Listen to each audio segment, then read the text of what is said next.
എന്താടാ ഇതിനകത്ത്? സിമന്റ് എവിടെ നിന്ന് കൊണ്ടുവരുന്നു? കൊച്ചി. ആർക്കാണ് കൊണ്ടുവന്നേ? അറിയില്ല സാർ. അറിയില്ലേ സാർ? വണ്ടി ഇവിടെ എത്തിയ ഈ നമ്പർ വിളിക്കാനാണ് സാർ പറഞ്ഞത്. 74584 ഇവിടുത്തെ ഫോൺ നമ്പറാണോ? അതെ. എനിക്ക് വീടൊന്ന് പരിശോധിക്കണം. സെർച്ച് വാറന്റ് ഉണ്ട്. ഐ എം സോറി, എന്റെ ഡ്യൂട്ടിയാണ്.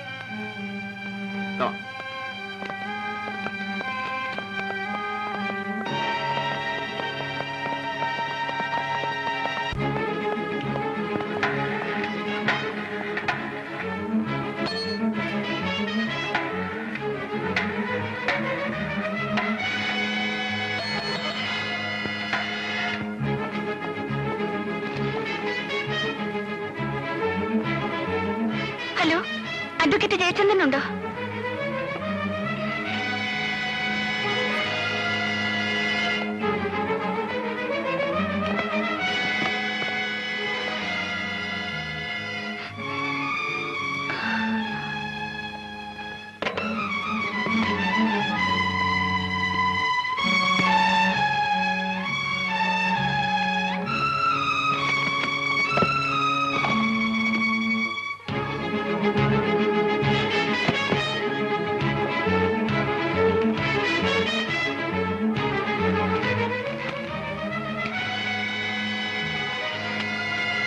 ഏതാണ്ട് 2.5 കോടി രൂപയുടെ സിമന്റ് ഇറക്കുമതി ചെയ്തതായിട്ട് ഈ ഫയലിൽ കാണുന്നുണ്ട് സർ. ഒരു ധർമ്മസ്ഥാപനത്തിന്റെ പേരിൽ ഇറക്കുമതി ചെയ്ത ഈ സിമന്റ് അത്രയും സ്വകാര്യ ഏജൻസികൾക്ക് ബ്ലാക്കിൽ വിറ്റതായും രേഖയുണ്ട്. ചാക്കോച്ചന്റെ കൊലപാതകവുമായി ഇടപാടുകാർക്ക് ബന്ധമുണ്ടെന്ന് സൂചിപ്പിക്കുന്ന ഏതാനും എവിഡൻസുകൾ ഈ ഫയലിലുണ്ട് സർ. I see. കണ്ടിടത്തോളം അത്ര നിസ്സാരന്മാരല്ല ഇതിന്റെ പിന്നിൽ. പെട്ടെന്ന് കൈകാര്യം ചെയ്ത് അവസാനിപ്പിക്കാവുന്ന ഒരു കേസുമില്ലത്. ബാലു, ഇത് സംബന്ധിച്ച് മറ്റു വല്ല റെക്കോർഡുകളും തന്റെ കയ്യിലുണ്ടോ? ഇല്ല സർ, ഞാൻ എല്ലാം ഏൽപ്പിച്ചു. ഗുഡ്. ഞാനതൊക്കെ ഒന്ന് പഠിക്കട്ടെ, എന്നിട്ട് മതി അടുത്ത നീക്കം. നിസ്സാരമായൊരു പഴുത് കിട്ടിയാൽ അവന്മാർ രക്ഷപ്പെടും. We must not allow that sir. അതുവരെ ഈ റാക്കറ്റിനെ പറ്റി നമ്മൾ രണ്ടുപേരും മാത്രം അറിഞ്ഞാൽ മതി sir. Anyhow you have done something very commendable Balu. Please keep it up. Thank you sir.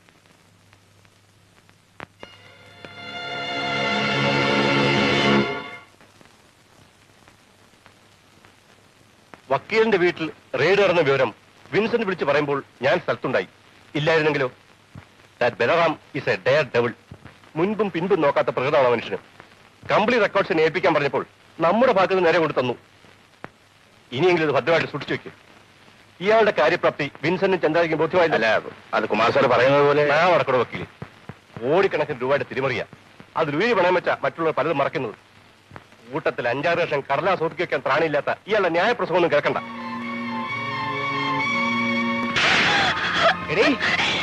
എന്നെ കുരുതി കൊടുക്കാൻ നീ അന്യനൊരുത്തിന് വാതിൽ തുറന്നു കൊടുത്തില്ലേ? ആണുങ്ങളില്ലാത്ത വീട്ടിൽ കടക്കരുതെന്ന് നിനക്ക് പറഞ്ഞുകൂടെ? ഇവിടെ നല്ല ഫയലും റെക്കോർഡ് എടുത്തുകൊണ്ട് പോകുന്നത് നീ നോക്കിയിരുന്നില്ലേ? സെർച്ച് വാറന്റായിട്ട് പോലീസ് ഉദ്യോഗസ്ഥൻ കടന്നു വരുമ്പോ പിന്നെ ഇവർക്ക് താലപ്പൊലി എടുത്ത് സ്വീകരിക്കാമായിരുന്നു. അറ്റ്ലീസ്റ്റ് നീ എനിക്കൊന്ന് ഫോൺ ചെയ്തു. പലതവണ ശ്രമിച്ചതാ, കിട്ടണ്ടേ? കിട്ടില്ല. വന്നത് പോലീസ് ഓഫീസർ മാത്രമല്ലല്ലോ, കാമുകനല്ലേ? അനാവശ്യം പറയരുത്.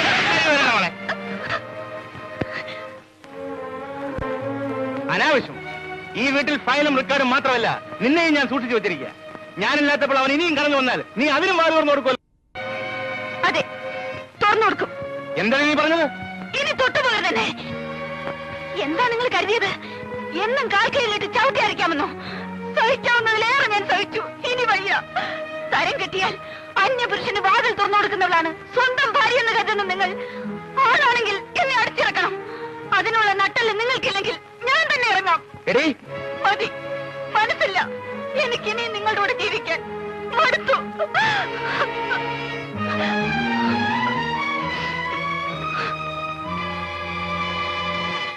Hello, is it Hong Kong 62616557? I M Sathyaraj here. 2 ദിവസമായി ട്രൈ ചെയ്യുന്നു. 10 ദിവസത്തിനായി ഞാൻ പുറപ്പെടും. സിലോൺ വരെ കപ്പലില്ല, അവിടുന്ന് ഫ്ലൈറ്റിൽ. വേണ്ട ഏർപ്പാടുകൾ ഇവർ ചെയ്തിട്ടുണ്ട്. കൊളംബോ അക്കൗണ്ടിലേക്ക് $10,000 ഉടനെ ട്രാൻസ്ഫർ ചെയ്യണം. ബാക്കിയൊക്കെ ഞാനവിടെ വന്നിട്ട്. Okay, all right. ഓഹോ, അപ്പൊ ഇതായിരുന്നുവല്ലേ ഉദ്ദേശം? രക്ഷപ്പെടുന്നത് വരെ സുരക്ഷിതമായൊരു താവളം. ഈ വീട് ഒരു മറ. അതെ, അല്ലാതെ എന്താ കരുതിയത്? കാലാകാലം നിങ്ങളുടെ ഉപ്പും ചോർന്ന് നിങ്ങളുടെ കൂടണമെന്ന്. നോക്ക്, ചെയ്യാൻ കഴിയുമെന്ന് പരിപൂർണ്ണ വിശ്വാസമുള്ള കാര്യങ്ങളെ സത്യരായ ഏറ്റെടുക്കാറുള്ളൂ. നിങ്ങൾ ആവശ്യപ്പെട്ട് നടക്കാം. ഇവിടുന്ന് പോകുന്നതിന് മുമ്പ് തന്നെ ഞാനത് ചെയ്തിരിക്കും. അതിൽ ഓർമ്മപ്പെടുത്തലിന്റെ ആവശ്യമില്ല. ഈ സംശയം I just don't like it.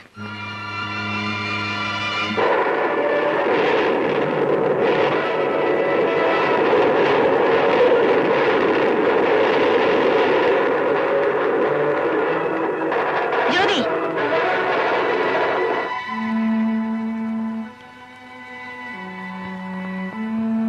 ഇയാൾക്കെന്താ ഇവിടെ കാര്യം? ഇതിവിടെ ആര് കൊണ്ടുവന്നു? ബെന്നി. എടുത്തോണ്ട് പോടോ. കൊണ്ടുപോകാനല്ലേ, ഞാനിത് ജ്യോതിക്ക് പ്രസന്റേഷനായി കൊടുത്തതാ.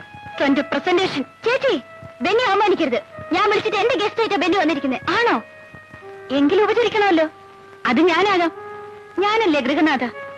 നീ അകത്ത് പോ. ജ്യോതി, നിന്നോട് അകത്ത് പോകാനാ പറഞ്ഞത്. എനിക്ക് ഇയാളോട് അല്പം സംസാരിക്കാനുണ്ട്.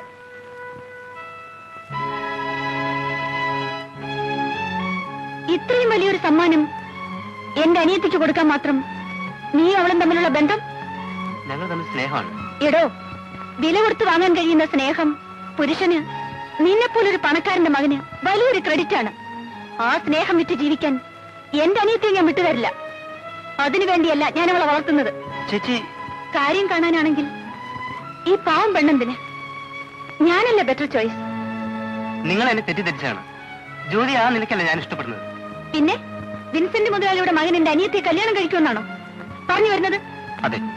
നിന്റെ അപ്പൻ അതിനെ സമ്മതിക്കുമോ? നിന്റെ സമുദായം അംഗീകരിക്കുമോ?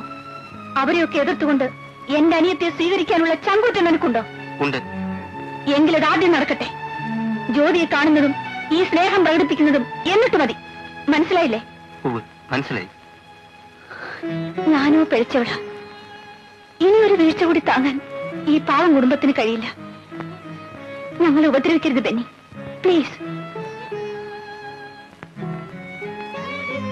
അനിയൻ പോ.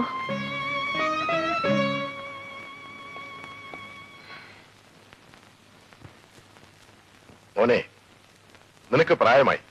ഇഷ്ടപ്പെട്ടൊരു പെൺകുട്ടിയെ നീ കല്യാണം കഴിക്കണമെന്ന് ആഗ്രഹിച്ചാൽ ആർക്കും നിന്നെ തടയാനാവില്ല. പക്ഷേ ഡാഡിയുടെ സമ്മതത്തോടെ ഈ കല്യാണം നടക്കുമെന്ന് നീ കരുതണ്ട. അവളുടെ ജാതിയും മതവും ഒന്നും എനിക്ക് പ്രശ്നമല്ല. എന്നാൽ സിറ്റിയിൽ അറിയപ്പെടുന്ന ഒരു വേശ്യാലയം എന്റെ മകന്റെ ബന്ധുവീടാകാൻ ഞാൻ സമ്മതിക്കില്ല. ജ്യോതി വേശ്യല്ലേ ഡാഡി? അവളുടെ ചേച്ചിയാണല്ലോ സീത. അവൾ ഏതെല്ലാം ഹോട്ടലുകളിൽ ആരുടെയെല്ലാം കൂടി അന്തിയിറങ്ങിയിട്ടുണ്ടെന്ന് കുറെയൊക്കെ എനിക്കും അറിയാം. വേണ്ട മോനെ, നമുക്കിത് കൊള്ളില്ല. ഞാൻ തീരുമാനിച്ചതാണ്. വാക്ക് കൊടുക്കുകയും ചെയ്തു. ഇനി ആരെതിർത്തിട്ടും കാര്യമില്ല. ജ്യോതി ഞാൻ കല്യാണം കഴിക്കും. നീ ഒരു വിഡ്ഢിയാണടാ മോനെ. മുമ്പ് പോളിറ്റിക്സിനോടായിരുന്നു നിനക്ക് പ്രേമം. ഇതുപോലെ അവിടെയും നിനക്ക് പഴച്ചു. കൊള്ളാവുന്ന രാഷ്ട്രീയ പാർട്ടികൾ ഇവിടെ എത്രയുണ്ട്. അതിലൊന്നിന്റെ യൂത്ത് ലീഡറായി ഒരു MLA-യോ മന്ത്രിയോ ആകാൻ ശ്രമിച്ചിരുന്നെങ്കിൽ എനിക്ക് എന്താ അഭിമാനമായിരുന്നു. എന്നാൽ മനുഷ്യൻ കയറി ചെല്ലാൻ പറ്റാത്തടത്താണ് നീ ചെന്നപ്പെട്ടത്. നാട്ടിൽ കലാപമുണ്ടാക്കി അധികാരം പിടിച്ചെടുക്കാൻ ശ്രമിച്ച ചില വിഡ്ഢികളുടെ കൂടെ. അതിൽ നിന്നും നിന്നെ വേർപെടുത്താൻ ഈ ഡാഡി എത്ര കഷ്ടപ്പെട്ടു, എത്ര ലക്ഷം രൂപ ചെലവഴിച്ചു എന്ന് നിനക്കറിയാമോ? അറിയാം. മകനെ രക്ഷിക്കാൻ അവന്റെ പാവം കൂട്ടുകാരനോട് നിങ്ങൾ കാണിച്ച ക്രൂരത എനിക്കറിയാം. എന്ത് ക്രൂരത? എനിക്ക് ഭാര്യയില്ല, മറ്റു ബന്ധുക്കളുമില്ല. ആകപ്പാടെ ഉള്ളത് നീ ഒരു മോനാണ്. നിന്നെ വഴിപഴപ്പിക്കുന്നവരെ എന്ത് കടുങ്കൈ ചെയ്തും ഞാൻ മാറ്റും. ഈ പെണ്ണുമായുള്ള നിന്റെ ബന്ധത്തിലും അത് തന്നെയായിരിക്കും സംഭവിക്കുക.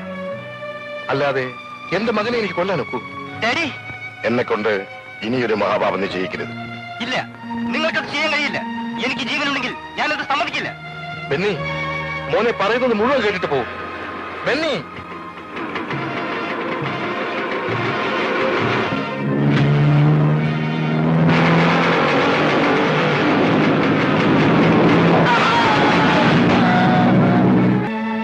മന്ത്രിയുടെ കാറാ. അവന്റെ ഒടുക്കത്തെ സ്പീഡ്. യെസ്, മന്ത്രിയുടെ കാർ ബൈക്കുമായി ആക്സിഡന്റ് ആയി. എവിടെ വെച്ച്? കളക്ടറേറ്റ് അടുത്ത് വെച്ച്. സീരിയസ് ആണോ? Yes sir. വണ്ടി നിർത്താതെ പോയി. എന്നിട്ട് നിർത്താതെ പോയോ?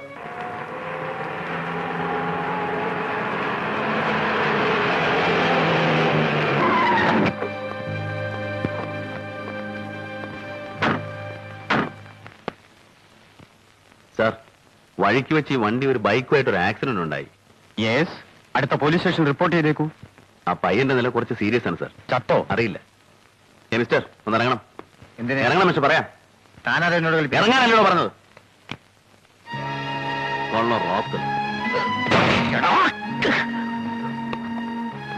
എക്സ്ക്യൂസ് മീ സർ, ഗസ്റ്റ് ഹൗസിലേക്ക് സാറിന് പോലീസ് ജീപ്പിൽ പോവാം.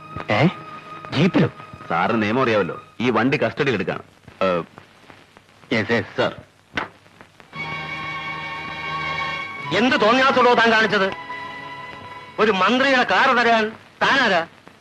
തനിക്ക് എന്ത് അധികാരം? പൊതു നിയമം മന്ത്രിമാർക്കൊന്നും വേറിട്ടില്ലല്ലോ സർ. ഒരാളെ കാറടിച്ചു കൊന്നാൽ അവൻ മന്ത്രിയായാലും രാജാവായാലും. നിർത്തണോ തന്റെ പ്രസംഗം? അതുകൊണ്ടുണ്ടാകുന്ന ഭവിഷ്യത്ത് എന്താണെന്ന് തനിക്കറിയാമോ? അതെന്തോ ആവട്ടെ, കൃത്യമായി ജോലി ചെയ്യാൻ പോലീസുകാർ ഭയപ്പെടുന്നതുകൊണ്ടാണ് റോഡിൽ കൊടിയേറ്റ കാറുകളുടെ ഈ മരണപ്പാച്ചിൽ. അത് നിർത്തണം സർ. നിർത്തും. മരണപ്പാച്ചിലല്ല, തന്റെ ഈ തോന്നിവാസം. ഓക്കെയുള്ളൂ.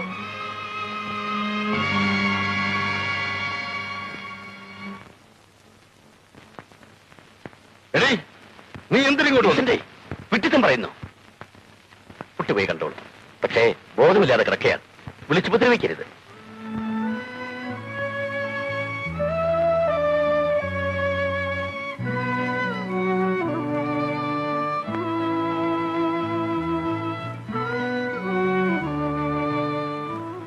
ഇവിടെ ഒരു സീനുണ്ടാക്കിയാൽ അതിന് നാണക്കേട് തനിക്ക. നീ വാ. ആ വക്കീൽ പലതവണ വിളിച്ചു. സത്യരാജിന്റെ കാര്യത്തിൽ എന്തെങ്കിലും ഉടനെ ചെയ്തേ പറ്റൂ. സസ്പെൻഷനോ ഡിസ്മിസിലോ വയ്യാഞ്ഞിട്ടല്ല. ഈ ഇഷ്യൂവിന്റെ പേരിൽ തന്നെ ശിക്ഷിച്ചാൽ അതൊരു കോൺട്രവേഴ്സിയാവും, മന്ത്രിയുടെ പ്രതിച്ഛായ ബാധിക്കും. അതുകൊണ്ട് നാട്ടുകാരെ ഭയന്ന് മന്ത്രി തന്നെ വിളിച്ചു പറഞ്ഞ നടപടിയൊന്നും എടുക്കേണ്ടെന്ന്. ഓ, അങ്ങേരുടെ ഒരു ദയ. പക്ഷേ ട്രാഫിക്കിൽ തുടരാൻ കമ്മീഷണർ സമ്മതിക്കില്ല. നിന്നെ സ്പെഷ്യൽ ബ്രാഞ്ചിലേക്ക് മാറ്റി. എന്നെ അവിടെ തളച്ചിടാനാ? കാണാം.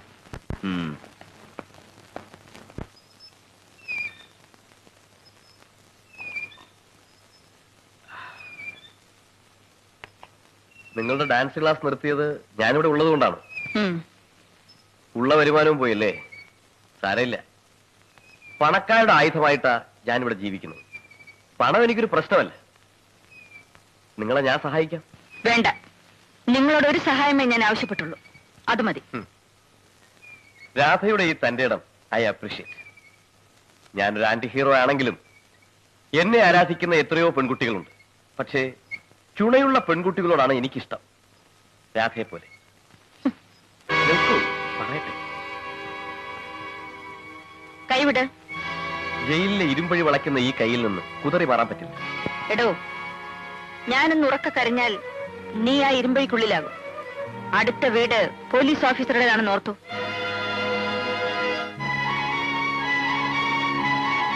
വിടന്നെ. തന്റെ എല്ലാ നീതിത്തരങ്ങളും അറിഞ്ഞുകൊണ്ട് എന്തിനാണ് ഇവിടെ താമസിപ്പിച്ചതെന്ന് ആവർത്തിച്ച് പറയണ്ടല്ലോ. ആ ലക്ഷ്യം നേടാതെ ഈ ശരീരവും മനസ്സും തൊട്ടശുദ്ധമാക്കാൻ ഒരു പുരുഷനെയും ഞാൻ അനുവദിക്കില്ല. എന്റെ വ്രതമാണത്. മേലിൽ എന്നെ തൊട്ടാൽ തനിക്കൊരു കൊല കൂടി ചെയ്യേണ്ടി വരും. അല്ലെങ്കിൽ എനിക്ക്. സൂക്ഷിച്ചു.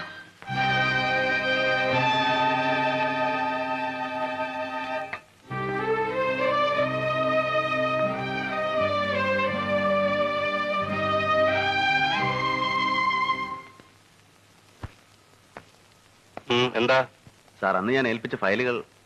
ഏത് ഫയൽ? സിമന്റ് ഇടപാടിന്റെ. Oh, mister Balram, as a circle inspector you have done your duty.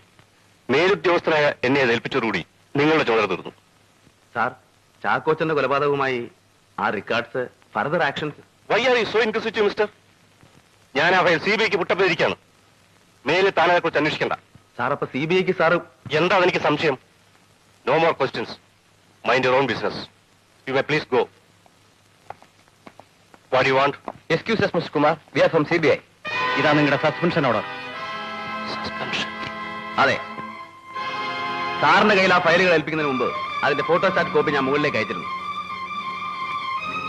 ഇത്രയും നാൾ സാർ എന്തെങ്കിലും ആക്ഷൻ എടുക്കുന്നു കരുതി ഞാൻ കാത്തിരുന്നു. ഇപ്പൊ ബോധ്യമായി സാറും ആ കൂട്ടത്തിൽപ്പെട്ടതാണെന്ന്. Mister Kumar, you are under arrest.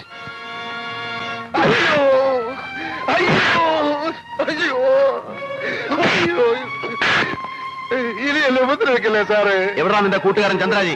Chandraji ഡൽഹിക്ക് പോയി. അയ്യോ,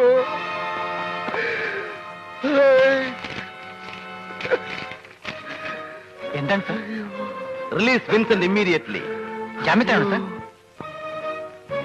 ചോദിക്കാൻ അധികാരമില്ലല്ലോ, വിടാനല്ലേ ഓർഡർ. Wireless message. അയ്യോ. എന്തിനാ നിങ്ങൾ ഇങ്ങോട്ട് വന്നത്? നിന്നെ കാണാനല്ല, ജയ്ഷാമനോടല്ലേ? ഉണ്ടെങ്കിൽ നിങ്ങൾക്ക് അവനെ കാണാൻ ഒക്കില്ല. എന്താ നീ പറഞ്ഞത്? മിസ്റ്റർ, ഇടിയെന്നൊന്നും വിളിച്ചേക്കരുത്. I have had enough. നിങ്ങളുടെ ആട്ടും തുപ്പും കുറെ സഹിച്ചില്ലേ? ഇനി അതിന് എന്നെ കിട്ടില്ല. വരാം. നിന്റെ ഈ വിസ്താരം ഒന്നും എനിക്ക് കേൾക്കണ്ട. ജയ്ഷാമനോടെ എനിക്ക് എന്റെ മോനെ കാണണം. നിങ്ങളുടെ മകനോ? ഞാൻ ആ പോലീസ് ഇൻസ്പെക്ടറുടെ ഇഷ്ടക്കാരിയും വെപ്പാട്ടിയാണെന്നല്ലേ നിങ്ങൾ വിളിച്ച് പറയാറ്? ഇനി ഞാൻ നിഷേധിക്കുന്നില്ല. കല്യാണത്തിന് മുൻപും പിൻപും ഞാൻ അയാളോടൊപ്പം കഴിഞ്ഞിട്ടുണ്ട്. അന്തി ഉറങ്ങിയിട്ടുണ്ട്. ഉഷേ, ഇല്ലെന്ന് തെളിയിക്കാമോ? ഇയാൾ വലിയ അഡ്വക്കേറ്റ് അല്ലേ, ക്രിമിനൽ ലോയർ അല്ലേ? വന്ന് വാദിക്ക്. അവിടെ ഞാൻ വിളിച്ചു പറയും എന്റെ മകന്റെ അച്ഛൻ ഈ വക്കീലല്ല, ആ പോലീസ് ഇൻസ്പെക്ടർ ആണെന്ന്. മോളെ ഉഷേ, എന്നെ അവമാനിച്ചാൽ നിന്നെ ഞാൻ... മനസ്സും ശരീരവും മരവിച്ച എന്നെ ഇയാൾക്കിനി ഒന്നും ചെയ്യാൻ ഒക്കില്ല. പോണം മിസ്റ്റർ. പോയാലും ഞാൻ തിരിച്ചു വരും. നീ കണ്ടോ? ജയൻ, എന്താടി നീ പറഞ്ഞത്? ഞാൻ ഒരു തെറ്റും ചെയ്തില്ല അച്ഛ. എന്നിട്ടും ഏതെല്ലാം തരത്തിൽ അയാൾ എന്നെ ദ്രോഹിച്ചെന്ന് എന്റെ അച്ഛൻ അറിയില്ല. എന്നോട് ചെയ്ത ക്രൂരതയ്ക്ക് പകരം അയാളുടെ കുഞ്ഞിന്റെ അച്ഛൻ മറ്റൊരാളാണെന്ന് ഞാൻ പറഞ്ഞത്. എന്നോട് ക്ഷമിക്കൂ അച്ഛ.